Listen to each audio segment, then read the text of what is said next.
Hazleton area knocked off Springford 4-1 in the state 6A softball semifinals on Tuesday. Read all about it in today's Standard Speaker. Now Hazleton area faces Central Dauphin tomorrow at 11 a.m. out at Penn State University for the state championship. The Big HA is good at softball. They're also good at jousting. Check out the background of this interview with their head coach Bob Bertoni. And after we hear from the coach, it's Standard Speaker sports editor Dave Seaman talking about pitcher HAHS, who's won all 3 postseason games in the circle. Your team seems relaxed. Yeah, well, we've been playing relaxed all year. I mean, they like to have fun. They like to have a good time. They're a crazy group, let me tell you, but they're a good group. They're a great group. I'm proud of what they've done so far this year. You can see their personality. I mean, I've talked with them in the past too. You can see it right now with them. How do you, once the team has a personality like this, how do you coach it? Do you try to mold it, or you just say, okay, you are who you are, and let's be successful?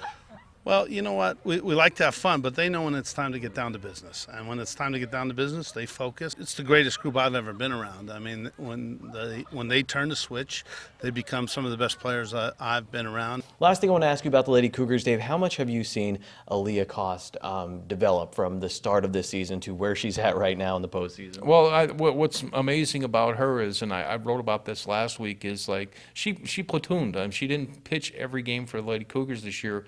Coach Bob Bertoni decided to put Caitlin Catcher as a pitcher. He used Gabby Terracino, a freshman, as a pitcher, and he mixed his pitchers all season with great success as well. And HAHS, the most experienced of the pitchers, another player might have pouted and moped because she wasn't happy that she wasn't pitching all the time. She just kept working on her game and kept her mouth shut and just went about her business. Come state playoff time, and she's emerged as a top flight pitcher.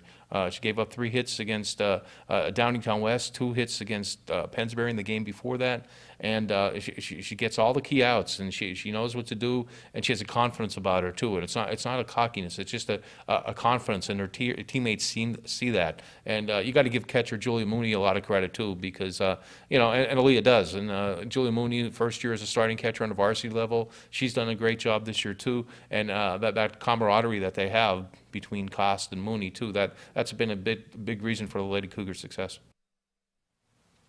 We'll be out at the state championship game tomorrow, and we'll have updates, so like our Facebook page. One final sports note: the Rail Riders, they beat Norfolk 4-1 on Tuesday.